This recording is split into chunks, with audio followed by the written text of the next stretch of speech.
My name is Ketan Mittal, and today we are going to talk about the HUL Quarter 1 results, which is from April to June 2021. So HUL has declared their quarterly results, and today we are going to be discussing about how they have been for the company. We'll first start with a year-on-year comparison, which means we are going to look at the quarter 1 results of the current year and then compare it with the quarter 1 results of the previous year. If you look at sales, the sales has been 11,730 crores versus 10,400 crores over a similar period last year, which means that it's a growth of 13%. If you look at EBITDA, which is earnings before interest, tax, depreciation, and amortization, HUL has reported a number of 2,847 CR, which is almost 8% higher than 2,644, which was a number reported over a similar period last year. If you remove interest, tax, depreciation, and amortization, you get a number that we call net profit. And HUL has reported a 10% growth in net profit from 1,881 last year to 2,061 this year. Coming to the volume growth. Now, let me tell you one thing clearly. Volume growth is one of the most important metrics that all the FMCG companies track. So HUL has reported a 9% volume growth on a year-on-year basis. Now, what does this mean?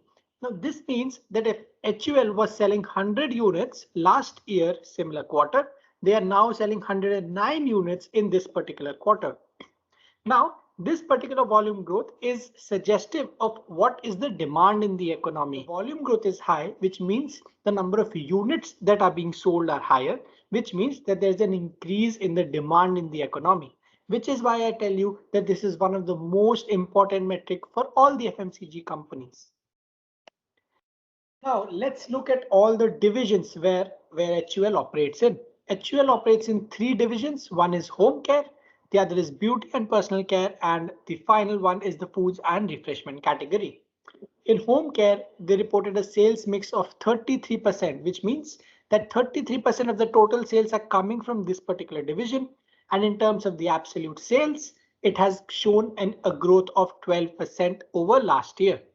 Beauty and personal care accounts for 39% of the sales and has grown by 13% over last year, while foods and refreshment has a sales mix of 28% with a growth of 12%.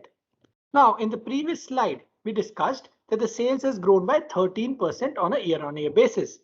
Now, if you look at this slide, all the 3 divisions, all the 3 segments are contributing almost equally to this overall growth of 13%. Now, what does this mean? Suppose that there was one particular division that was showing a growth, whereas the other 2 divisions were not. Now, that would have been a very risky proposition for HUL. But now, because growth is coming from all the segments and it's equally divided, HUL can be very confident about the fact that all these divisions, all these sectors are going to grow in the future.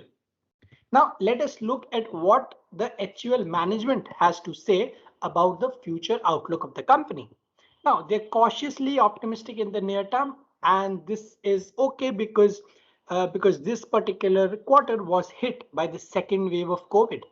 So demand is slowly coming back to normal, but they are apprehensive that the COVID third wave, if it strikes, may again cause uncertainty in demand. So this is something that they are watching out for, and this is something that might reduce the demand in the future.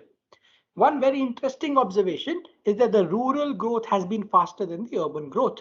Rural sector demand, as they have observed, is picking up faster than the urban sector. Now, this gives them an opportunity to expand in the rural sector so that even if the demand is not enough in the urban sector, they can recoup that in the rural sector. Monsoon will again play a very important role for them. And when it comes to the final point, their focus is on driving the volume growth. As I have already told you, volume growth is one of the most important metric for them to track. Now, this volume growth should be coming with the right balance in pricing. It should not be that they're reducing the pricing so much that the volume growth is going up. Volume growth has to go up. Along with that, balance needs to be maintained in the price of the products. Their focus is on digital transformation. Their focus is on customer-centric innovations. They are trying to rapidly expand their presence in the e-com space, which they believe, if the third wave of COVID strikes, will play a very important role in their overall sales targets. Now, coming to the most important slide, what should be the target price of HUL share? The current market price stands at 2,359 as on 23rd July, which is today. My analysis shows, because the company has been growing consistently, they've shown a 9% volume growth. All the divisions that they operate in are growing equally. They are very healthy, poised for the future. The target price that I see is 2,750, and that I think should be achieved before the end of this year.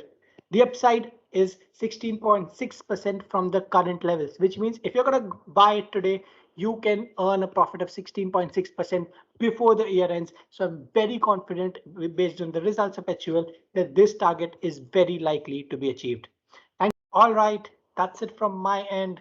Thanks for watching the video. Thank you. Bye-bye.